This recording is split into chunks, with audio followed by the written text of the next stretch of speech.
Hi guys, welcome back to chapter 7 of The Giver. Jonas is about to receive his assignment. Let's see what happens. Now, Jonas's group had taken a new place in the auditorium, trading with the new 11s, so they sat in the very front immediately before the stage. They were arranged by their original numbers, the numbers that they had been given at birth.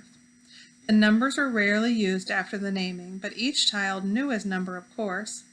Sometimes parents used them in irritation at a child's misbehavior, indicating that mischief made one unworthy of a name. Jonas chuckled when he heard a parent, exasperated, call sharply to a whining toddler, "That's enough, 23!" Jonas was 19. He had been the 19th new child born his year. It had meant that at his naming he had already been standing and bright-eyed, soon to walk and talk.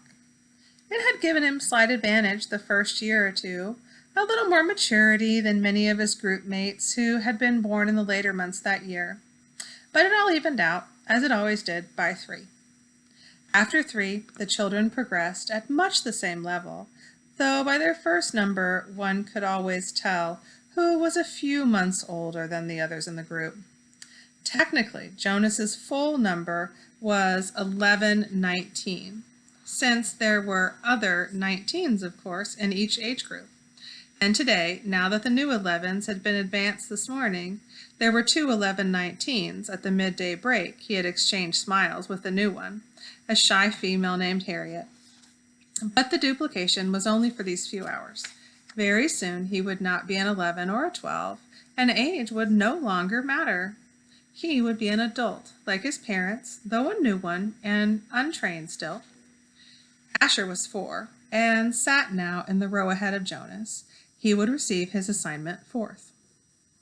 Fiona, 18, was on his left, and on his other side sat 20, a male named Pierre, whom Jonas didn't like much. Pierre was very serious, not much fun, and a worrier and a tattletale, too. "Have you checked the rules, Jonas?" Pierre was always whispering solemnly. "I'm not sure that's within the rules." Usually it was some foolish thing that no one cared about.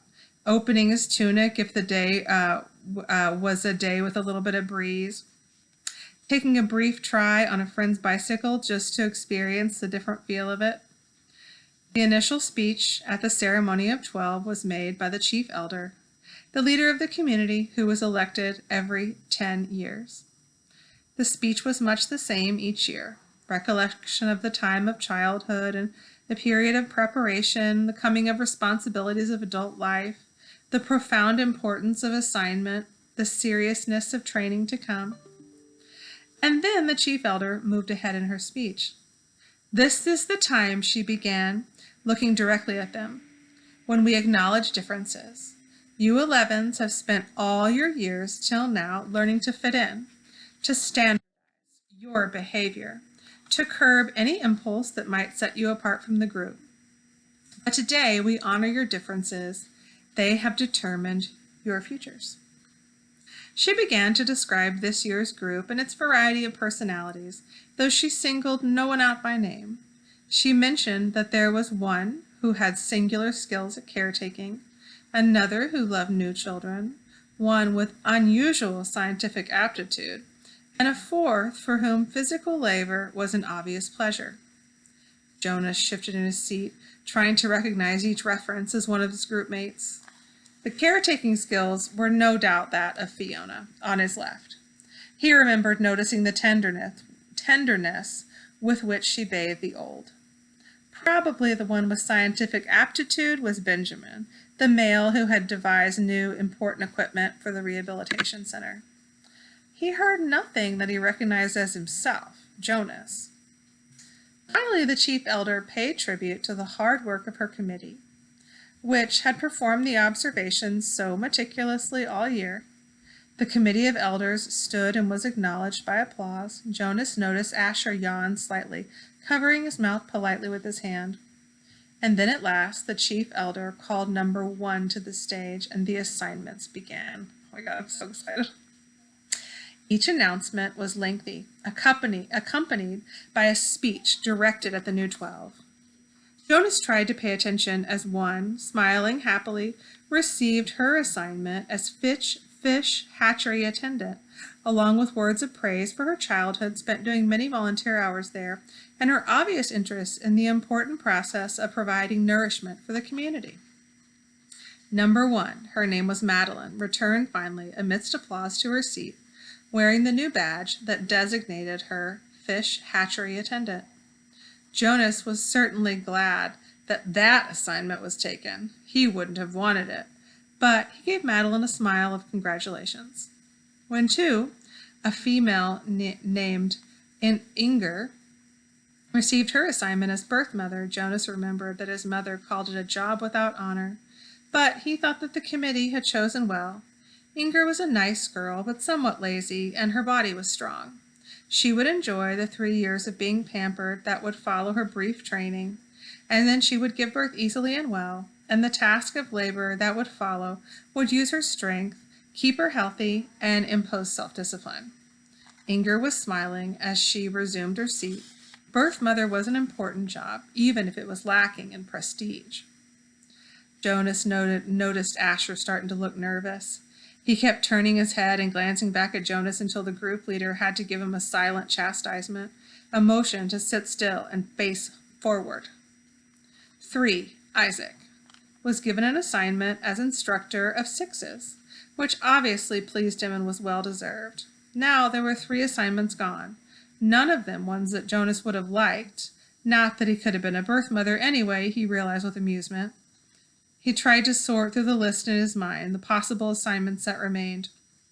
But there were so many, he gave up it. And anyway, now that it was Asher's turn, he paid strict attention as his friend went to the stage and stood self-consciously beside the chief elder. All of us in the community know and enjoy Asher, the chief elder began. Asher grinned and scratched one leg with the other foot. The audience chuckled softly. When the committee began to consider Asher's assignment, she went on, there were some possibilities that were immediately discarded. Some that would clearly not have been right for Asher. For example, she said, smiling, we did not consider for an instant designating Asher an instructor of 3s. The audience howled with laughter. Asher laughed too, looking sheepish but pleased at the special attention. The instructors of 3s were in charge of the acquisition of correct language. In fact, the chief elder continued, chuckling a little, we even gave a little thought to some retroactive chastisement for one who had been Asher's instructor of 3s so long ago. At the meeting where Asher was discussed, we retold many of the stories that we all remembered of his days of language acquisition. Especially, she said, chuckling, the difference between snack and smack. Remember, Asher? Asher nodded ruefully, and the audience laughed. Jonas did too. He remembered, though he had been only a 3 at the time himself. The punishment used for small children was regulated systems of smacks with the discipline wand, a thin, flexible weapon that stung painfully when it was wielded. The child care specialists were trained very carefully in the discipline methods. A quick smack across the hand for a bit of minor misbehavior, 3 sharper smacks on the bare leg for a second offense. Poor Asher, who always talked too fast and mixed up words even as a toddler. As a 3, eager for his juice and crackers at snack time, he one day said smack instead of snack as he stood waiting in line for his morning treat. Jonas remembered it clearly. He could still see little Asher wiggling with impatience in the line. He remembered the cheerful voice calling out, I want my smack! The other 3s, including Jonas, had laughed nervously. Snack, they corrected. You meant snack, Asher. But the mistake had been made, and precision of language was one of the most important tasks of small children. Asher had asked for a smack. The discipline wand in the hand of the child care worker whistled as it came down across Asher's hands. Asher whimpered, cringed, and corrected himself instantly. Snack, he whispered. But the next morning he had done it again, and again the following week. He couldn't seem to stop, though for each lapse the discipline wand came again, escalating to a series of painful lashes that left marks on Asher's legs. Eventually, for a period of time, Asher stopped talking altogether when he was a 3. For a while, the chief elder said, relating the story, we had a silent Asher, but he learned. She turned to him with a smile. When he began to talk again, it was with great precision. And now his lapses are very few, his corrections and apologies are very prompt, and his good humor is unfailing. The audience murmured in agreement. Asher's cheerful disposition was well known throughout the community. Asher, she lifted her voice. She lifted her voice to make the official announcement. We have given you the assignment of Assistant Director of Recreation. And she clipped on his new badge as he stood beside her beaming. And then he turned and left the stage as the audience cheered. When he had taken his seat again, the chief elder looked down at him and said the words that she had now said 4 times and would say to each new 12. Somehow she gave it special meaning for each of them. Asher, she said again, thank you for your childhood. The assignments continued, and Jonas watched and listened, relieved now by the wonderful assignment his best friend had been given. But he was more and more apprehensive as his own approached. Now the new 12s in the row ahead of him had received their badges. They were fingering them as they sat there, and Jonas knew that each one was thinking about the training that lay ahead. For some, one studious male had been selected as a doctor, a female as engineer, and another for law and justice. It would be years of hard work and study. Others, like laborers and birth mothers, would have a much shorter training period. 18, Fiona on his left, was called. Jonas knew she must be nervous, but Fiona was a calm female. She had been sitting quietly, serenely throughout the ceremony. Even the applause, though enthusiastic, seemed serene when Fiona was given her important assignment of caretaker of the old. It was perfect for such a sensitive, gentle girl, and her smile was satisfied and pleased when she took her seat beside him again. Here we go.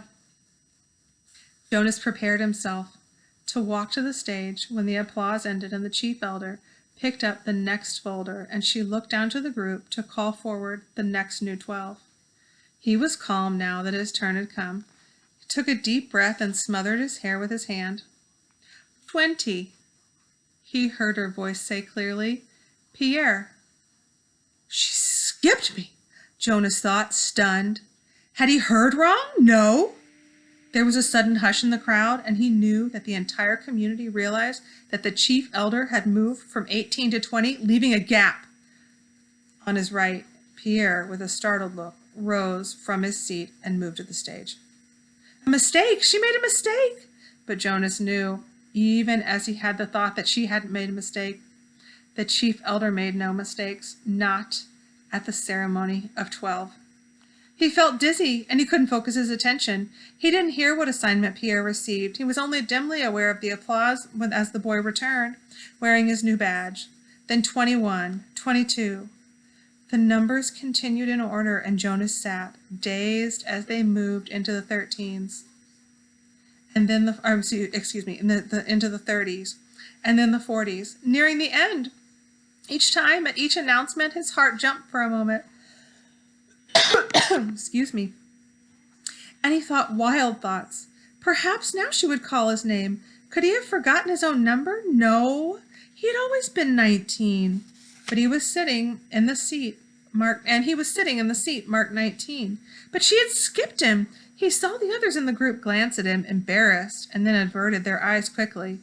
He saw a worried look on the face of his group leader. He hunched his shoulders and tried to make himself smaller in the seat. He wanted to disappear, to fade away, to not exist. He didn't dare to turn and find his parents in the crowd. He couldn't bear to see their faces darkened with shame. Jonas bowed his head and searched his mind. What had he done wrong?